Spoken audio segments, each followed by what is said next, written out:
Find the defendant guilty. Oh my God! Oh my God!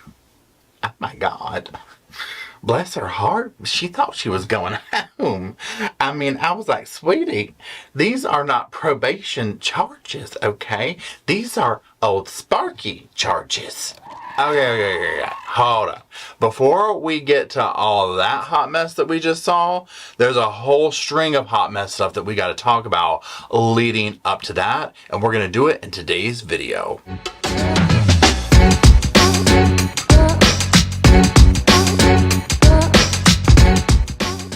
While I've been out working on my own land, clearing the woods, and doing maintenance, I've also been escaping to Heyday and building my own farming community, my own country getaway online. Heyday is free to download in the App Store and Google Play. Y'all, this is so much fun to relax to after a long day of work or out sweating in the woods here. And it's challenging enough to be rewarding, but it's not so challenging that it's like adding stress to me. So one thing I absolutely love about this game is it's just good, wholesome, clean fun for the whole family, and it feels nostalgic. Like it calls back to a time when things were more simple. I'm talking Loretta and Patsy strumming their guitars at the state fair, kind of wholesome fun. Now, y'all already know for us true crime people, we're always thinking of stories, of plots, things of that nature. And so playing this game, the whole time I'm like making up this story. I'm like, where did one of the chickens go?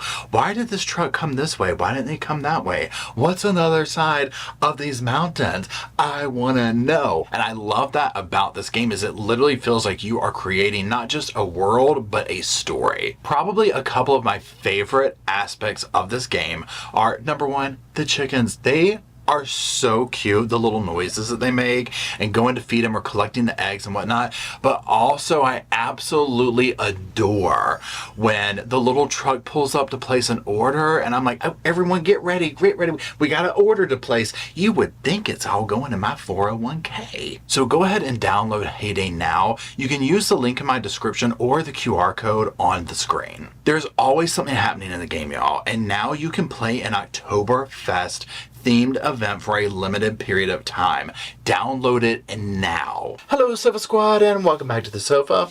The pretend sofa is back there behind me, and as you see, Mr. Roscoe, he has his extra blankies there because this case is one such that we need that extra comfort. And my name is Paul if you're new to the channel. Now what we're going to be doing today is we're going to be talking about another case that literally I was like, what am I watching and why are the defendant shocked that they got in trouble for this, okay? So we're gonna do a little quick overview of the case, get everybody on the same page as to how we arrived at this video.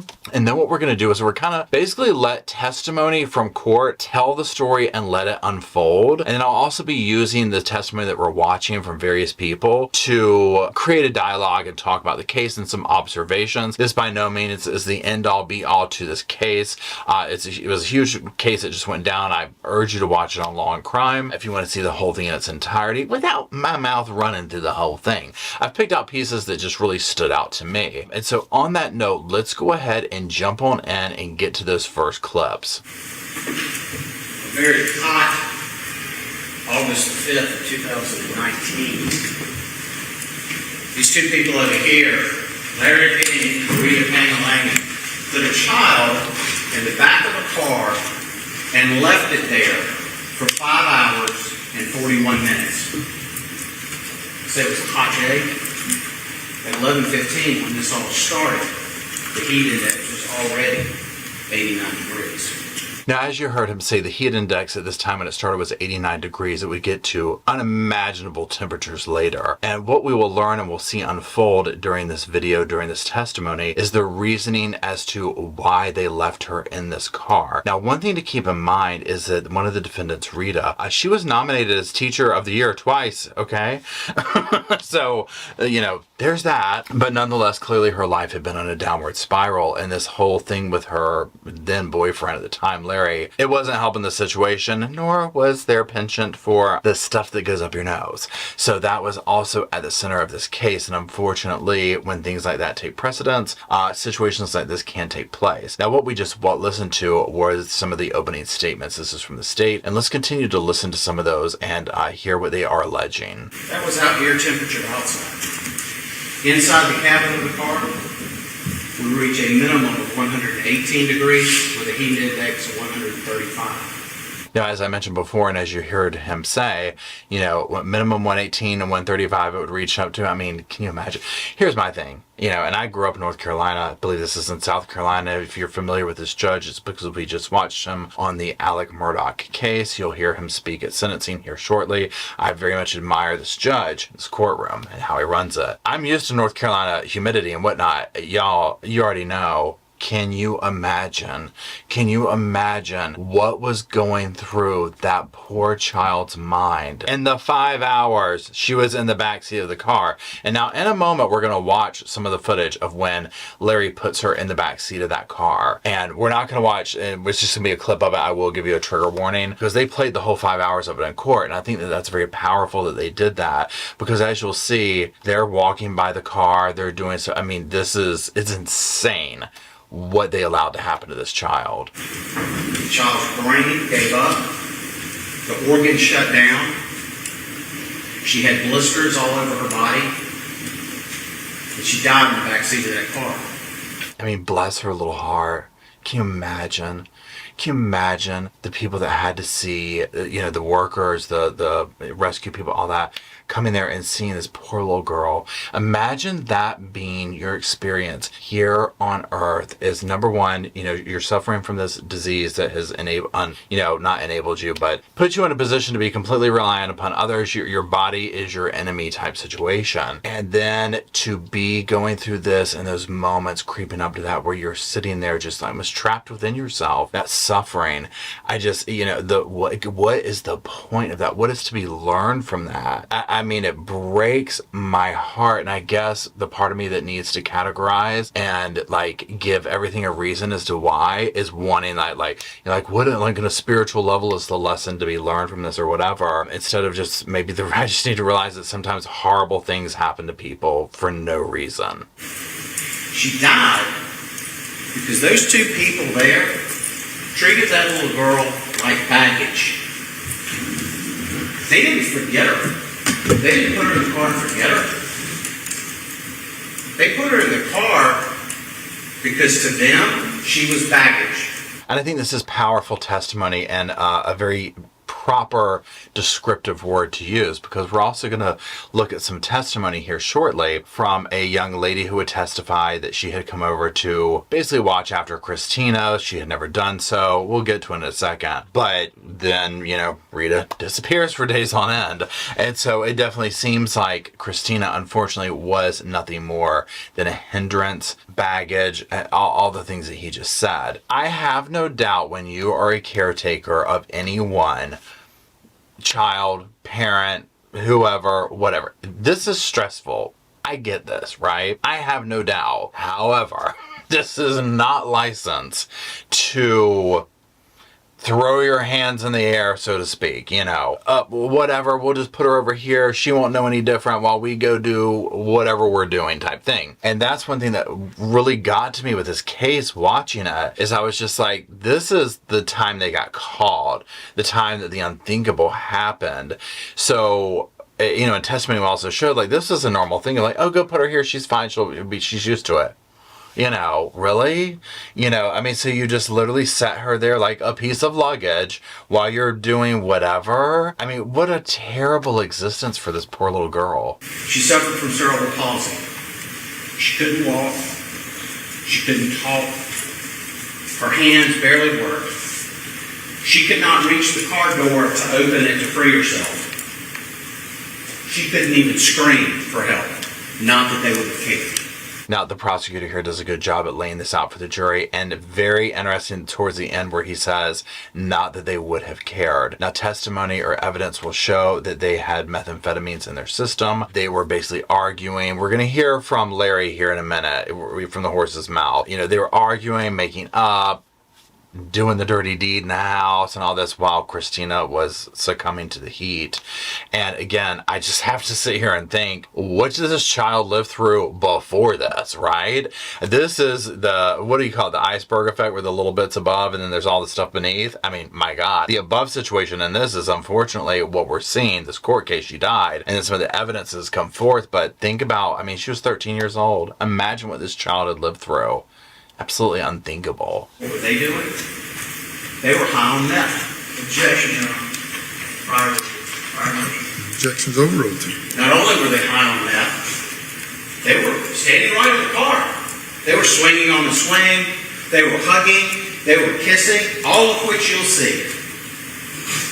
Now, as the state just said, they lay this out, and again, the jury would see this. Now, like I said, we're not going to watch 5 hours worth, obviously. This would be a very long video, but we'll watch enough in the beginning to get an idea of it, and I will give you a heads up on that. But what I want to do at this point is to move away. We've got the idea of what was going on, what the state saying happened. You know, we're going to hear it from the horse's mouth here in a minute. We're going to hear it from Larry, okay? But before we get to Larry, let's go ahead and listen to some testimony from a young lady who I told you about earlier, who went over to the house to watch her and ended up being there for a weekend, right? Keep this in mind. Completely put yourself in this witness's testimony of her shoes, and imagine how bizarre this would be to do this. Your teacher has asked you to, absolutely, completely inappropriate. So let's roll the tape. Because I was going to be a nurse, so they thought it would be best for me to, kind of get the hang of her routine and all that. It might help me out, so I agreed, and that's when I went. When you say they, who are you talking about? Rita, and I think she spoke to my mother about it. Now, here's the thing for me in this, and we're going to get a little bit more in depth with it, is you can almost see the manipulation on Rita's part, right? Oh, this would be good for you. Like how she's working the situation up to get like free babysitting. All right, so you go over there on the second with the idea of learning how to take care of her. What happens after that? About what time do you get there, by the way? I believe it was about noon. Noon, 1 o'clock maybe. All right, so what happens after that? Well, I just got there and we went over the routine pretty much, and then Rita asked me if I would watch Christina while she went on a date with Larry. Can you imagine? I mean, can you imagine?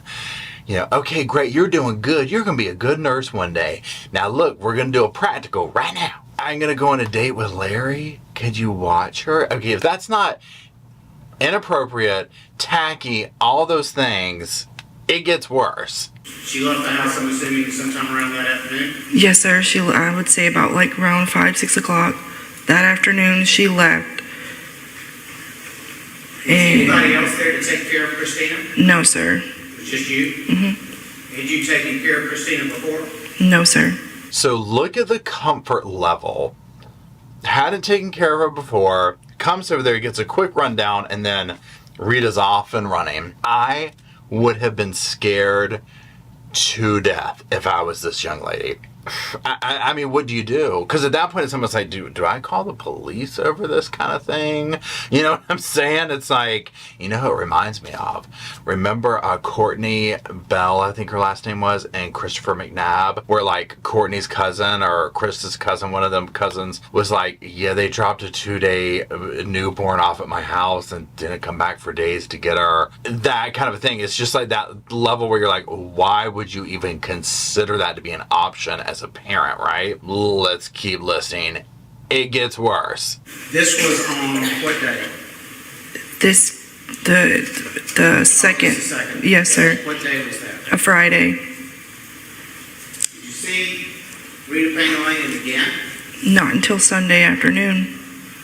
After she went on a date with Larry, did she say, I'm gone and I'll be back Monday or anything like that? She said that she texted me later that night to check on Christina. I would say about 9:30, 10 o'clock. And then she said she would be back the next morning on Saturday to go grocery shopping and stuff like that, but she never came. And Were there groceries in the house? no, sir.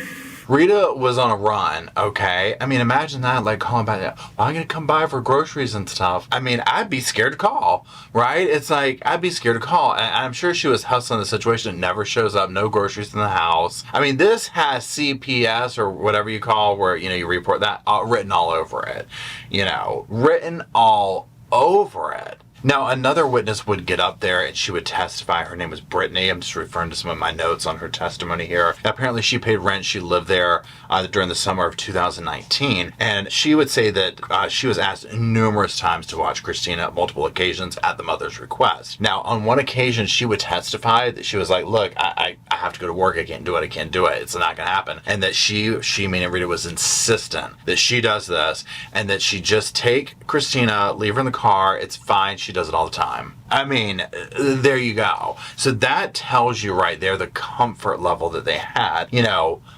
We'll get into my thoughts on, do I really think it was an accident? And what I mean by an accident is, one of the testimony of coming from the defense table is that they thought that the AC was on. The car was running, the AC is going, this type thing, okay?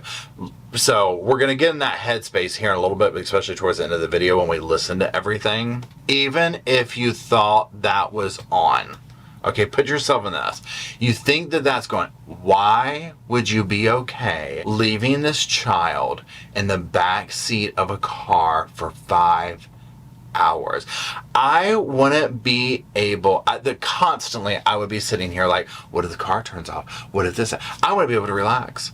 I want to be able to relax. I mean, my God, but they were fine with it for 5 hours. And now on that note, I want to go ahead and give a trigger warning, because what I'm going to do is show a clip from Court TV. It's the opening segment of their surveillance. Remember, surveillance, here's the thing, y'all. This is one thing that people don't understand in this day and age. There are cameras everywhere. We are filming our own selves, okay? Ring cameras everywhere, all this kind of stuff. So many times defendants are telling on themselves, like dry snitching, I guess you would call it, on themselves or whatever, because they're recording themselves but aren't aware of it. Oftentimes we see it where they go and buy the evidence at Walmart, completely oblivious that they are all up on the videotape, or like what we're about to see, where they have their own surveillance of the house and, whatever. It's just, it's one of those things where you're like, I can't roll my eyes hard enough at it. Oh my God.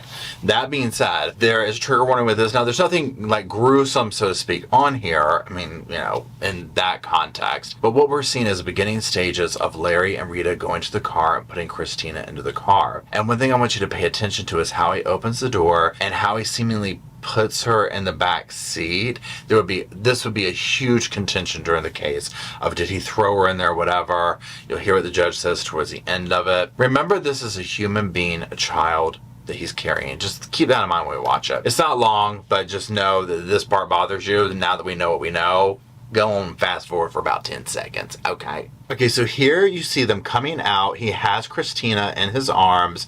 He's walking to the car. God bless her. God bless her, this poor little thing. Look at how he did the door. Okay, look at how he did the door. Swung that door open, and I'm sorry, the way he's putting her in there, they might be sitting here talking about he didn't throw her in there, whatever.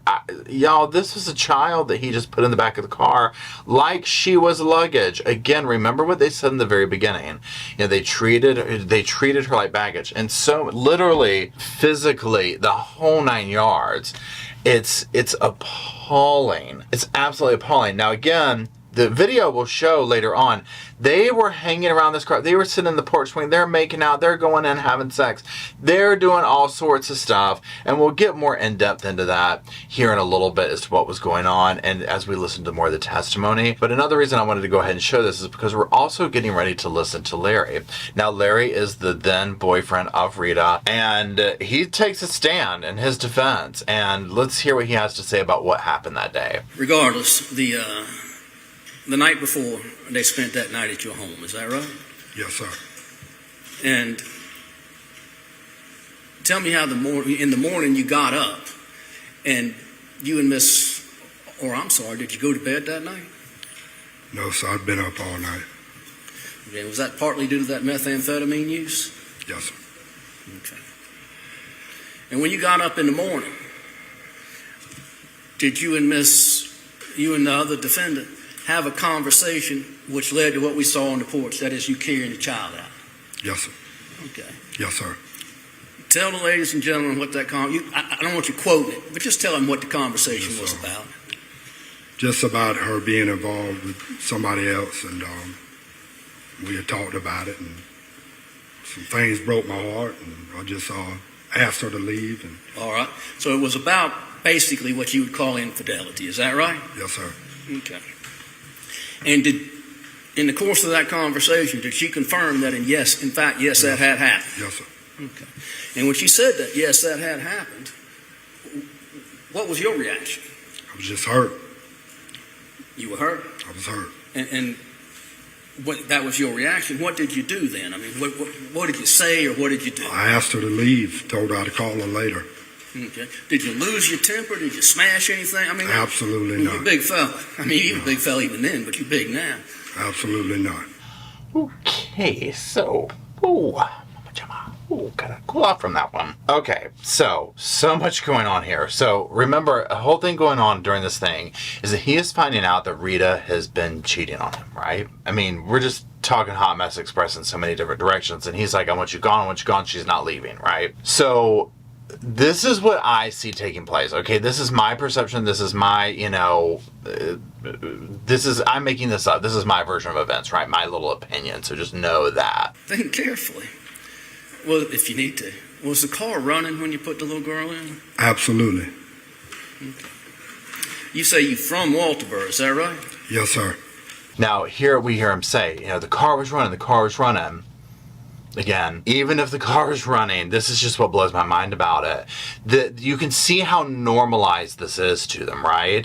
Because you hear the testimony, oh, she said leave her in the car, it's fine. Why? I mean, why? You know what I mean? Like, why would you do? I would be so petrified. And so again, with them sitting here thinking the car's running, and that's what just rips my heart out even more, is I'm like, this child was cooking to death in front of you, and you're going in the house to do the dirty and arguing about your relationship. I mean, really? Mind-boggling. Yes, sir. Okay. And what happened when she tried to leave? She came back in and told me her keys were locked in her car. Said the keys were locked in the car? Yes, sir. And what was your reaction to that? Not my problem. You cheated on me. Get out of here. No, I tried to help her get in the car. I didn't know that anything other than that was wrong, to be honest. Okay. Was the car still running? The car was running. Can we just take a moment to talk about the accents of the attorney, or the defense attorney for him, and and just all their accents are like so southern, that like very traditional, like, you're a big boy now, kind of thing, right? But you hear them again, they keep going to this, like, no, the car was running. And so it literally makes you sit here and just wonder, like, where's the truth in this? Where is the gray line? Because somewhere around it, there is. It doesn't add up if you go based on just what they're saying, right? Now, nobody's going to sit here, like, who would want to admit, you know what, I was screwed up, I have no idea how long the car is going or not, or whatever. Now, oftentimes we now know where cars can be very quiet and that type of thing, and again, there's a lot going on. So, to me, where he's like, the car was running, I'm like, now, granted, we also know it doesn't take that long for someone to succumb to these kind of, injuries and whatnot, which is all the more reason why it blows my mind that you would risk it to begin with, right? I don't even leave my... Roscoe, please take shelter. It makes me want to run back there and hug him. I don't even leave my dog in the car. It's like running the store. I mean, he doesn't go anywhere at this point, right? So, I mean, there's that. But you know what I'm saying, right? Like, I would be more nervous. Like, I can't even, like, do that with my dog. But they were completely comfortable doing this with a child who could not speak for themselves or do anything for themselves. Rita didn't want me to do that. You say you offered to knock out the sunroof? Yes, I did. Not your car? Not my car. Okay, but you offered to knock out the sunroof, and she said no? Yes, sir. Do you recall what she did say other than just no? It's 4 years later. I know you didn't remember. She, Objection, hearsay. Now, this is the part that also gets me, because listening to it gives me anxiety. Because in my mind, there's a ticking clock going, right? There's this clock of this child's dying, this child's suffocating, and they're just nonchalantly, oh, well, Lord, the keys are locked in it. You want me to bust the window out? No, we don't want to mess the window up. Again, zero concern for the safety and well-being of this child, right? Again, if I was somewhere and I accidentally locked Roscoe in the car with the windows off, and I was going, like, you say you do that whole thing of like that few seconds of where are my keys, where is this? I would be breaking the window out. I would not be able to sit there and be like, well, let's go on down to the county line and get the other keys. Absolutely not. Thank you. The vehicle itself, are the windows tinted in that car? Yes, sir. Are they a dark tint or just like Very that dark. comes from the factory? Very dark. Can you see in that car? No, sir. Now, this is the other thing that I had of like, well, can't you see in there? You know, like what's going on with her? And again, every time I say this, it goes both ways, because, you know, one of my questions was, well, can't you see that she's, you know, these injuries are happening, like she's succumbing to this, and that, well, no, the windows are really, really dark. You can't see in there. Then my next thought is, then why would you risk her being in there to begin with? And how comfortable are you with this? How many times have you done this before? Because clearly it was never a big deal to them until this happened, which this was going to be inevitable, right? I mean, come on, like, you're using the car as a babysitter, okay? And again, I'll say this 100 times over, I understand that you might be in a situation where things can get strenuous. You're trying to pay the bills. You go, oh, I got to go to work, but I'm taking care of, we're in a bind. But evidence will show that's not the situation in these things right here. These are people who are high, who are arguing, you know, that type thing. And so other things could have been in place, in my opinion, to avoid scenarios like this. And again, this was completely avoidable by just not putting her in the car. I mean, it's like there's no reason for it to begin with, but it's like you're literally in your boyfriend's porch messing around with him. Like, what's the point? I mean, why? Why would you even do that to begin with? I mean, again, I'll probably ask that same question 100 times over, but it makes zero sense to me, especially someone who has been a teacher of the year twice and this, that, and the other, and, you know, all these things that would just, you know, suggest that they might otherwise have that level of common sense. But oftentimes, as we've seen, when life begins to go in a downward spiral, poor decisions are made, and obviously in this scenario here, these poor decisions led to what took place with Christina. Functions overruled. In fact, when you went into the house with Rita for about an hour or so like this, I think you told the council y'all were making up. You're going inside to have sex, were you not? We did. And that's while the child's still out in the car. In the air conditioning with the car running. Okay, well, let me go back now to turn the car was on when you put the child in? Absolutely. Now notice how he corrects. I mean, first of all, it admits, yes, we're in the house having sex. You know, like, I think he says like for an hour with the car on, air conditioning going. You know, and again, I just, every time I hear it, I'm just thinking, my anxiety. You were comfortable enough to go have sex? Like, seriously? Like, my anxiety would be through the roof knowing another human being was in the car, let alone Roscoe, right? But, you know, again, they were okay with this, and that's what the evidence shows. Not only that, the testimony on the stand shows that they were okay with just any old person. You know, hey, they would trust borderline a stranger, right? Taking her and leaving her in the car at work. How do you know that that person's responsible? If you're in the frame of mind of that's an okay thing to do to begin with, leaving Christina in the car while you go to work with the AC running, and you would just let any old person, just take her to work. She does it all the time. Really? No, absolutely not, Rita. Now, here's the thing. Again, we've seen it, we've heard it. Horrible decisions, horrible outcome. Now, let's get to the nuts and bolts of this video, if you will. So, when Miss Teacher of the Year went up for old verdict time reading, woo, mama jama. Very seldom do we hear or see a defendant actually do what we're about to watch, right? And that is, you know, they're usually shocked, kind of, but it's the outward display of it. So what I want to do is look at a couple of clips of little Miss Rita when the verdict is read to her, as well as we'll also watch for Larry's verdict as well. We, the jury, in the above caption, on the charge of murder of Christina Ann Pangalani, find the defendant guilty. Oh my God! Oh my God! We, the jury, in the above captioned case, on the charge of great bodily injury of a child, we find the defendant guilty. Oh my God! We, the jury, in the above captioned case, on the charge of criminal conspiracy, find the defendant not guilty.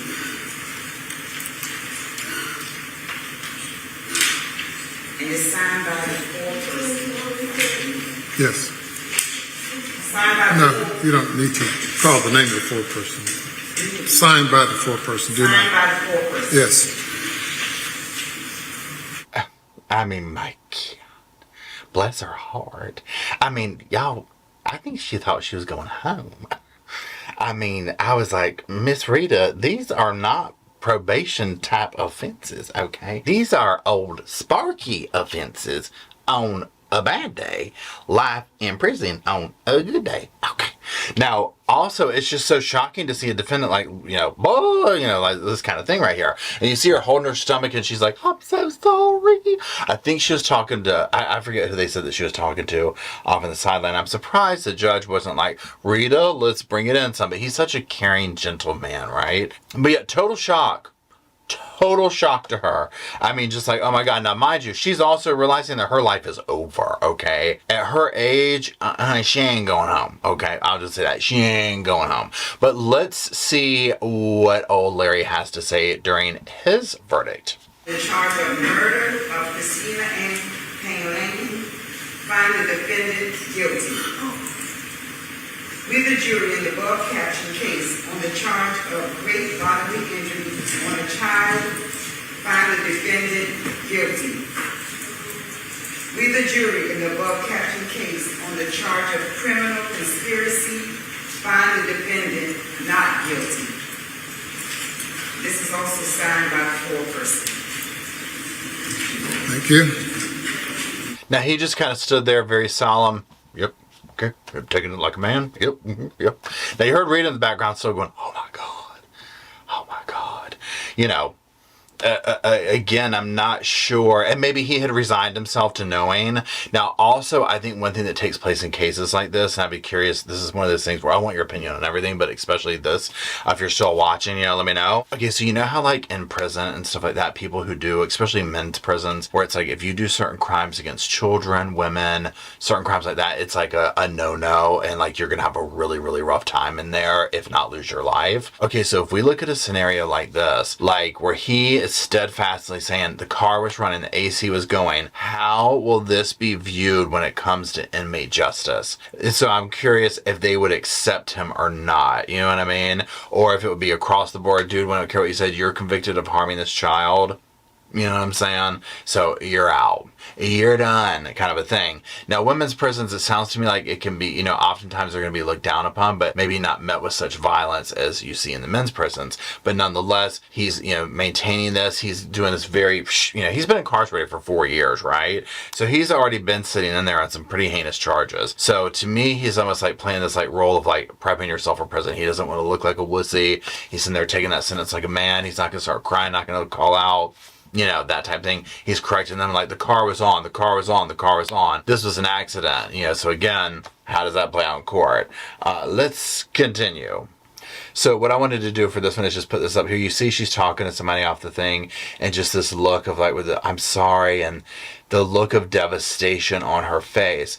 And it often makes me wonder in situations like this where, number one, she's over there realizing that her life is completely over, right? I mean, she's going away for a long time, and it makes you wonder in situations like this, is any of the regret, because I do see regret on her face, right? And it's like, is this just a self-loathing, like, oh my God, my life is over, but not too much regard for Christina's, because that's the reason why she's here, right? They didn't pluck her off the street and just throw some charges on her, right? There's specific reasons why she's at where she's at. Now, let's go ahead and let's see what the judge has to say when it comes down time for sentencing. It doesn't help me clarify in my mind who is the most culpable out of this situation, or are they equally culpable are there, whose conduct was the most extreme?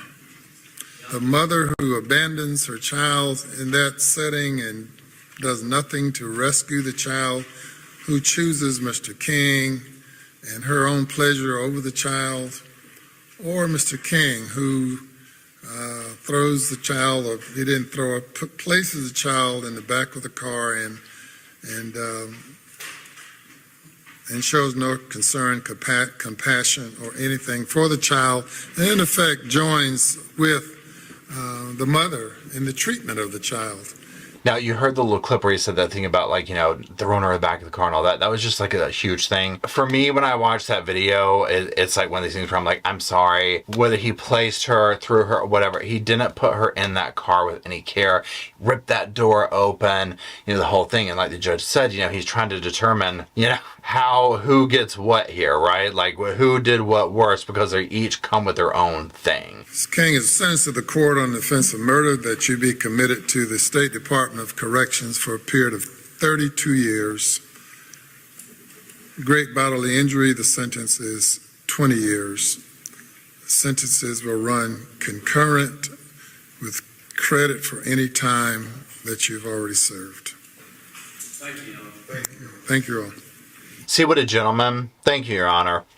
The judge, his defense and all this type of stuff. Concurrent, major win, right? Major win. Now, again, they probably aren't going to see the light of day with their ages and stuff and going over 32 years. That's a lifetime. Think about what you've done in 32 years. But again, I'm not trying to sit here and say, oh, poor things and all. I'm just trying to give perspective of how much time that is. Now, very to the point with Larry, right? Boom, boom, boom. Here we go. Now, listen to what he has to say to Miss Rita. Now, this is a little bit of a longer clip here, but I wanted to really just put this up and so we can listen to the full impact of the judge's words. A lot of folks have said a lot of good things about you and a lot of positive impacts that you've made on their lives. You're not being sentenced to death. You won't be facing a firing squad or a gas chamber or electric chair. Your life goes on, but it'll go on behind bars, and you'll still have that same opportunity to make a positive impact on the lives of other people who you encounter, and I hope you do that. Now, this is one thing that I really appreciate this judge. And again, we followed him in the Alec Murdaugh trial, and I very much have a lot of respect for him. And he's just very, again, when he's handing down these like draconian sentences, he sounds like just such a caring, gentle grandfather. And I hope you're able to continue to do that because, like he said, many people spoke highly of her, right? She was Teacher of the Year twice, right? I mean, this is not to say that someone can't be two things at once or two things at different points in time or whatever. And I do believe that's the case with Miss Rita. I think she had some redeeming qualities about her, and especially in the past, and things just kind of got out of control, maybe. I don't know. But something clearly took place where she went down, a dark place, and it led to incredibly careless, bad decisions being made. But let's keep listening to the sentence. I simply cannot fathom a mother treating a child the way that you did and allowing that to happen to a child, to your child, the child that you birthed.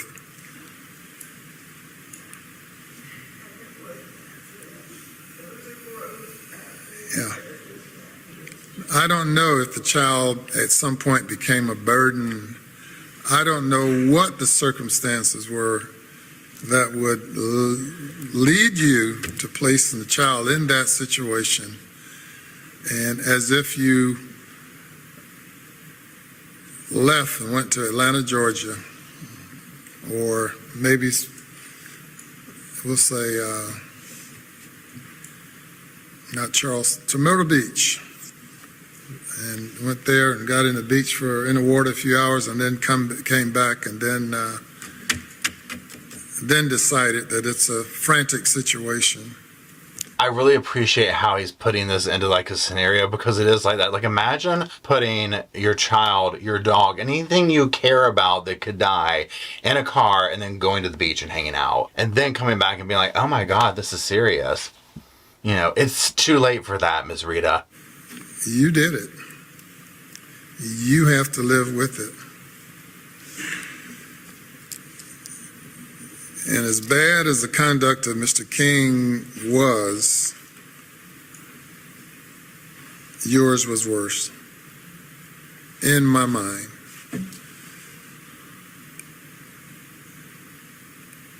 And, you can talk about intent where you have rational thinking minds, but extreme recklessness brought upon by drugs and alcohol. As we said, intoxication is not a defense and not an excuse. That's what, in effect, you're asking, and it's not. The way he said, but you did it, and again, following up with, being screwed up on a substance or whatever, that's not, we don't give leniency for that, honey. You know what I'm saying? Like, we don't, you ain't getting a drug program over this one's waiting. You're just not. There's so many bad decisions that went into it. And again, maybe Miss Rita can go get incarcerated, dry out from substances, and Larry. Obviously, she's been forced to because of, their incarceration. But really do some self-evaluating, because again, one of the things that, for me at least, and I've said it 100 times in this video, and I'm sorry, but I'm going to say it again, is if I were sitting there deciding a sentence, and I do believe that his sentence reflects this, and I was like, this woman is comfortable enough abandoning this child on a regular basis for this to be going on. And like you said, at some point, this child became a burden, right? You might have been mother of the damn year, teacher of the year over here, but at some point, this devolved into what we see now, and it ended up in Christina's death. Sentence of the court is that you be committed to the State Department of Correction for a period of 37 years on murder, 20 years on great bodily injury. Sentences will run concurrent, and you'll receive credit for time served. So 37 years in time served, which is not much, right? Like I said, she won't be going home on this unless there's an appeal, something like that. But if she just has to serve out this time, by then, would you really want to go home? You know what I'm saying? Like, prison would be your life. Probably everybody, you would have outlived everybody. But again, I don't think she'll ever go home on that level. Whew. Whoa. Okay, this one is just tragic all around. And again, one of the things, let's talk about this and my overall thoughts here. Number one, do I think it was an accident? No, not really, kind of, sort of. And I know that's a weird answer. I think there is a kernel of truth in what they're saying, and that they think like, oh, the car's running or the AC or whatever. But I also think they weren't paying attention, right? And I think that they were off in their own little world and doing whatever and not paying attention. Clearly they weren't, right? On top of that, because of the altered state of mind and all this, when it became a scenario of, oh my God, the keys, they just still acted like, who cares? And that to me is when it becomes like intentional. Not intentional, you know what I'm saying? I don't think that anybody would want to get up there and admit, oh, yep, you know what, we were high, sorry, she died, And nobody's going to want to do that, right? So, again, the truth lies somewhere in the middle. All these convenient excuses, oh, the windows were AC, the tinted, where the AC was going, this, that, and the other. But again, once it was a frantic situation of, oh my gosh, you're okay going to this whole thing with the keys and I'm going in the house for an hour. No. That's where that becomes intentional to me, because it's like intentional negligence or whatever.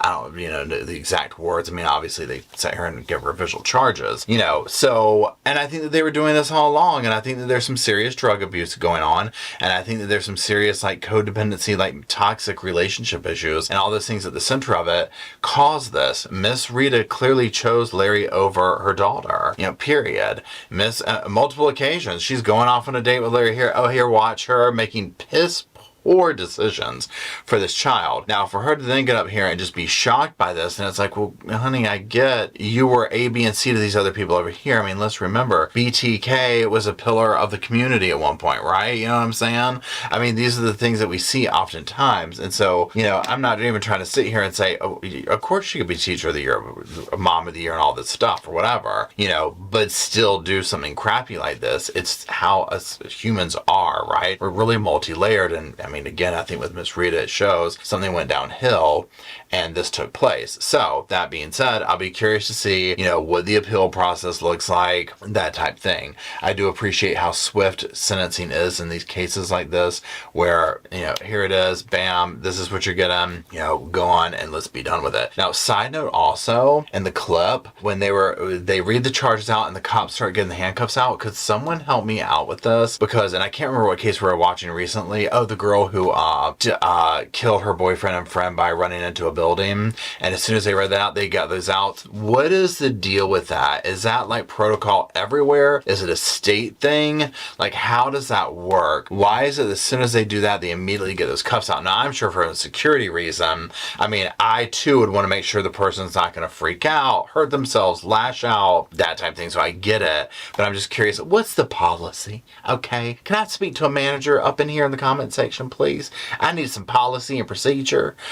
So anyways, let me know. And on that note, let Roscoe know too if you're willing to drop some sofas down the comment section for him. He would greatly appreciate that. And y'all, I want to give another sofa shout out and thank you to Heyday. I have had a blast playing this game. Download it now. The link is in the description, or you can use the QR code on the screen. And until we meet down in that comment section to keep talking, I'll see y'all there.